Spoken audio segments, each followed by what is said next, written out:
Have you ever wondered what truly happens in an abandoned asylum? They say silence echoes louder in places that remember pain. Behind crumbling brick walls and rusted iron gates lies Greystone Asylum.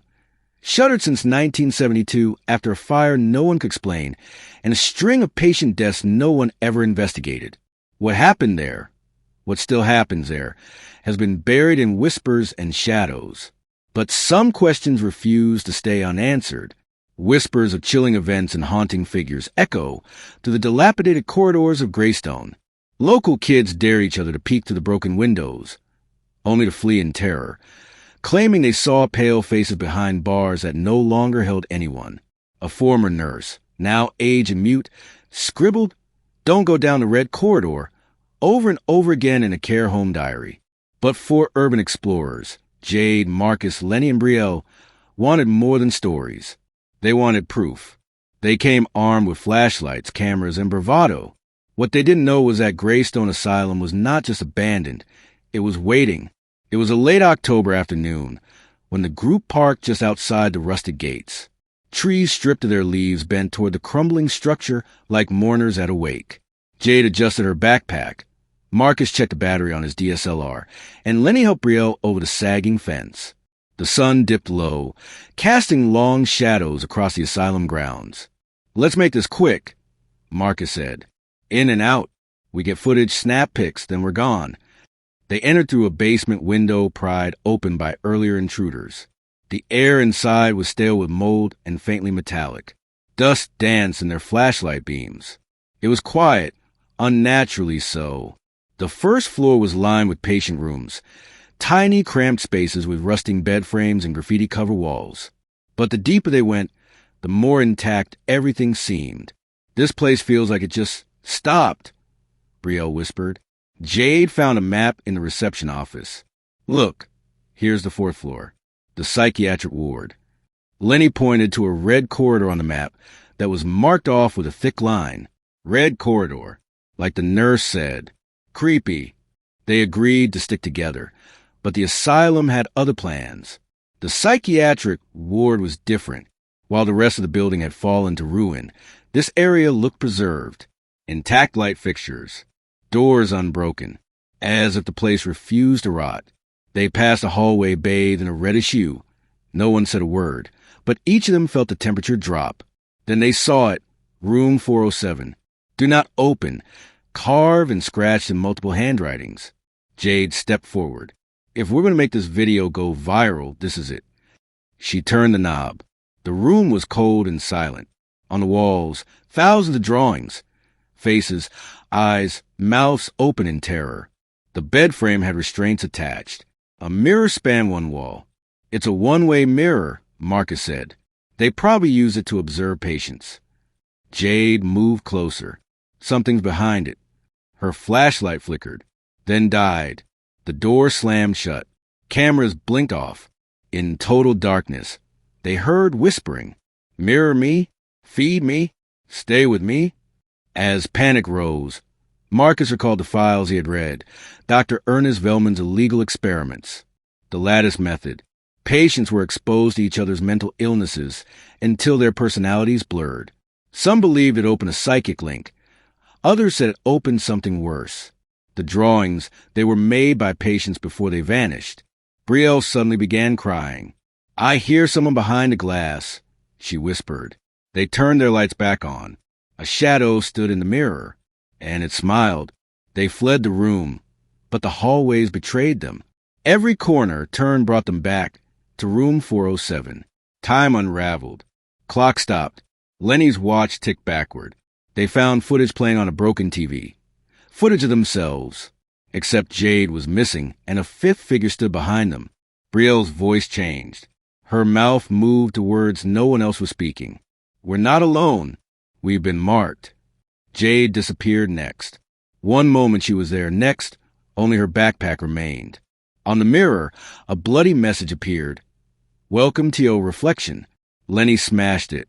Behind the broken glass, there was another room, identical, and standing inside it was Jade. She wasn't blinking. The others tried to leave, but the asylum reshaped itself. The only way forward was the red corridor. Brielle hesitated. "The nurse warned us." Marcus replied, "This may be the only way out." They entered. The walls bled. Screams echoed, some theirs, some not. Paintings on the walls shifted when they weren't looking. Then they saw the room again, room 407, at the end of the red corridor. This time, the door opened itself. Inside, mirrors lined every surface. In each one, a different version of themselves, screaming, distorted, decayed. "Do not look," Marcus warned. But Lenny did, and he vanished into the glass. Only Brielle and Marcus remained. They backed away, but reflections reached out, clawing, pulling. Marcus pushed Brielle through the open door behind them, a maintenance tunnel. Then he turned, facing the mirror, and walked in. 3 days later, Brielle was found wandering the woods, screaming. Her hair was white, her mind fractured. She was admitted to a facility. In every mirror, she saw her friend staring back. She repeated one sentence: "We shouldn't have opened the door." The mirror isn't a reflection. It's a doorway. A documentary crew returned to Greystone years later. No one found room 407, but a mirror sat untouched in the red corridor. When they played back their footage, one frame showed a girl pressed against a glass. She blinked and smiled.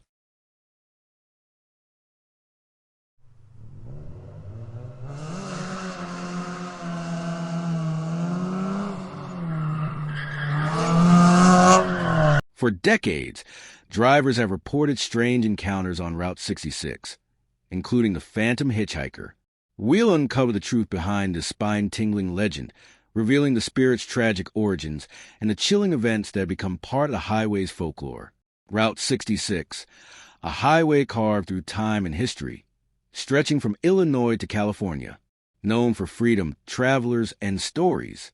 Some inspiring, some thrilling, and a few terrifying. Daniel Reese was a travel vlogger. His channel, Truth Trekker, focused on debunking urban myths. Ghost towns, haunted lakes, cryptids, you name it. He was skeptical, grounded, and proudly logical. When he announced his next series, Ghosts of Route 66, his audience was thrilled, especially when he mentioned the infamous legend of the hitchhiker, a barefoot girl in a prom dress, seen walking the desert stretch near Holbrook, Arizona. Locals whispered her name was Clara. Daniel stopped at a vintage gas station outside Holbrook. The old man at the counter narrowed his eyes. "You ain't planning to drive tonight, are you?" "Yeah." Daniel smiled. "Route 66. Heard some stories. Thought I'd investigate." "You might see her," the man muttered. "She shows up for outsiders. White dress. No shoes. Smells like gardenias. Don't stop." Daniel laughed it off. That night, with a dash cam rolling and his GoPro mounted, he drove through the dark, empty road. Stars blanketed the sky, and the desert stretched endlessly. Then he saw her. She stood on the roadside, backlit by moonlight, pale, barefoot, a white prom dress fluttering slightly in the breeze. Daniel slowed. "Need a ride?" he asked. She nodded, got in silently. "Where to?" "Home," she whispered. "On 12th Street." Daniel nodded, hand shaking. He glanced at her once. Then again. She was gone. Shaken but compelled, Daniel drove to the address she'd given. A small house, aged but cared for. A silver-haired woman answered. "Clara," she said softly. "My daughter. She died in 1957. Prom night. Hitchhiking back home." The old woman teared up. "We looked for her for 2 days. They found her body out by mile marker 74. They said it was a hit and run. No arrest." Daniel didn't record. He couldn't. Back at his motel, Daniel reviewed his footage. The dash cam showed only empty road. No sign of Clara.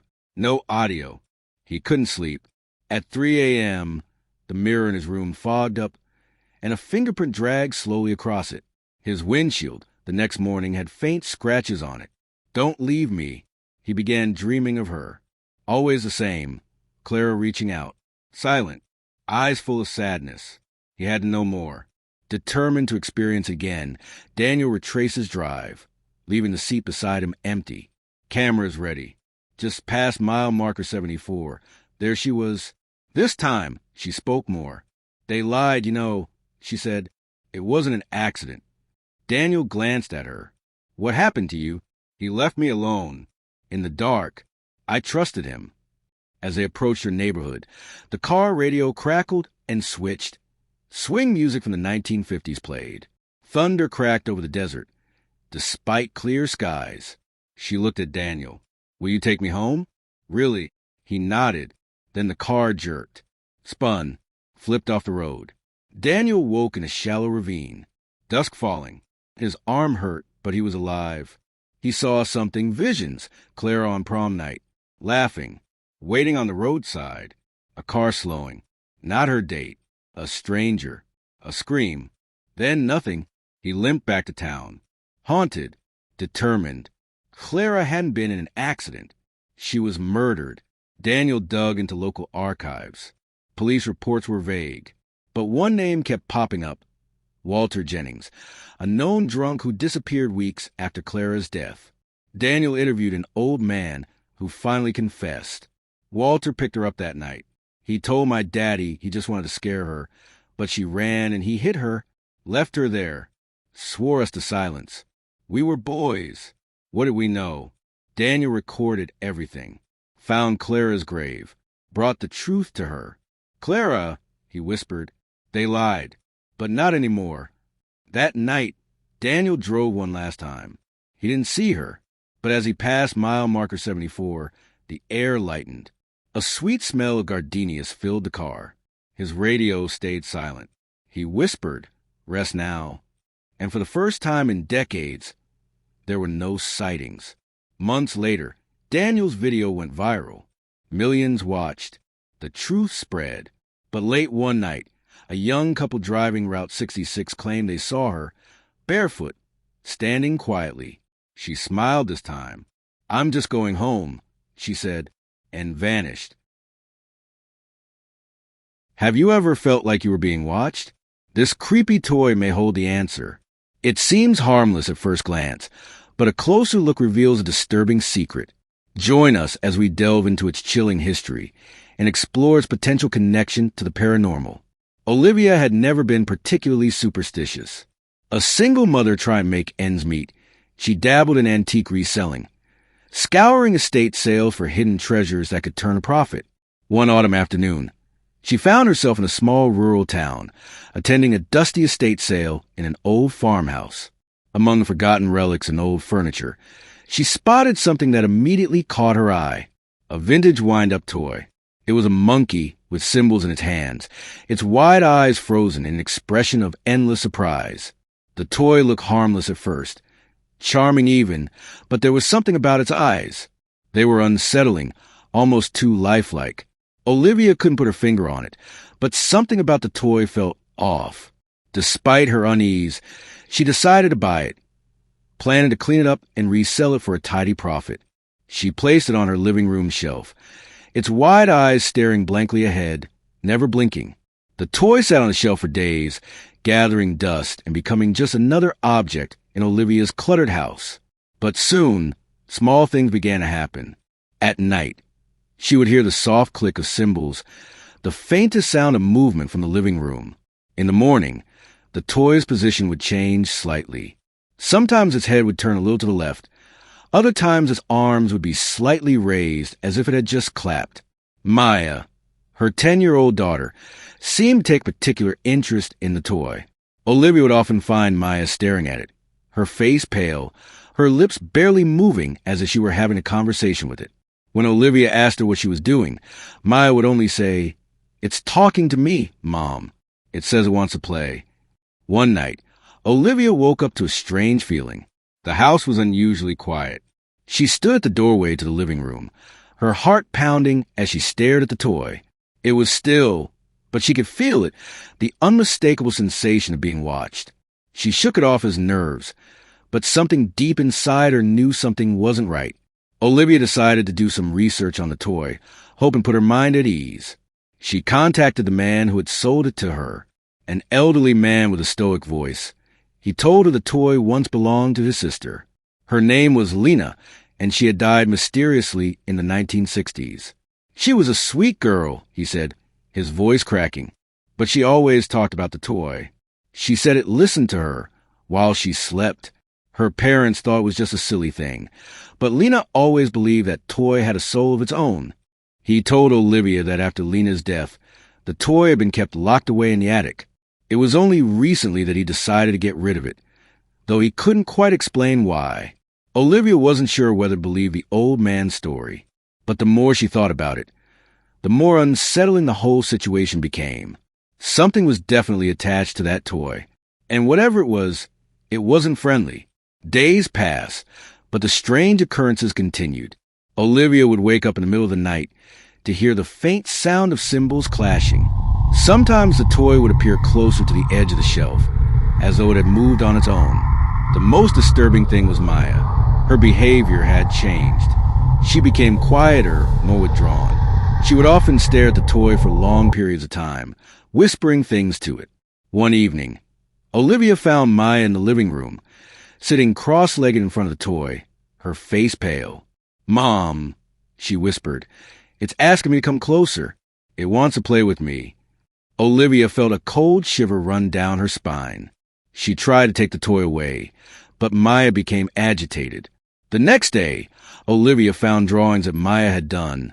Pictures of the toy, its eyes glowing red, with words scrawled around it. "It watches me. It won't stop watching me." The more Olivia tried to take control of the situation, the worse things got. That night, after recording the toy on her phone, she played back the footage. What she saw made her blood run cold. In the recording, the toy's head slowly turned toward the camera. Its eyes, which had once been wide and unblinking, now glowed with sinister intensity. The footage flickered, then cut to black. Desperate, Olivia contacted a paranormal investigator, Ethan, who had a reputation for dealing with haunted objects. He examined the toy carefully, his expression darkening as he did so. "This is no ordinary toy," Ethan said, his voice grim. "It's been used as a vessel for something. It could be a spirit, maybe even something older. It's likely that the toy's attachment to Lena was only the beginning. Now it's after your daughter." Olivia's heart sank. She didn't want to believe it, but everything pointed to the toy being a conduit for something malevolent. The investigator warned her that if the spirit had already latched onto Maya, it could be incredibly dangerous. With no other option, Olivia agreed to help Ethan perform a cleansing ritual in an attempt to rid the house of the toy's evil influence. That night, the ritual was set in motion. Ethan and Olivia stood in the living room, candles flickering around them as they chanted the cleansing words. Maya was seated on the floor, her eyes wide with fear. As the ritual progressed, the toy began to shake violently, cymbals clashing on their own. The room grew cold, and the lights flickered. Suddenly, the toy leaped from the shelf and crashed on the floor, its eyes glowing an eerie red. It began to move on its own, the cymbals striking as if it were alive. Olivia grabbed the toy, intended to destroy it, but when she threw it into the fire, it didn't burn. It came back, cleaner and more polished than before. No matter what she did, the toy would return, always watching, always waiting. In a desperate move, Olivia and Ethan tried to seal the toy away, but it was too late. The spirit had grown too powerful. During the ritual, Maya had begun to chant words she shouldn't know, her voice deepening as she recited strange incantations. The toy rattled and shook as Maya's eyes turned a disturbing shade of black. Olivia tried to intervene, but it was no use. The toy had claimed her daughter. With one final scream, Maya collapsed to the floor, her body convulsing. The toy lay still, no longer moving, no longer alive. But as the dust settled, Olivia realized with sickening horror that Maya wasn't the one who had been freed. The spirit had attached itself to her. Weeks later, the toy was found in another home, this time with a new family. The eyes still glowed with that eerie, unblinking stare. It had changed. Something was different about it. But the name Lena was still etched on its back. A child opened it, smiling in delight. The toy blinked and began to play. It was still watching.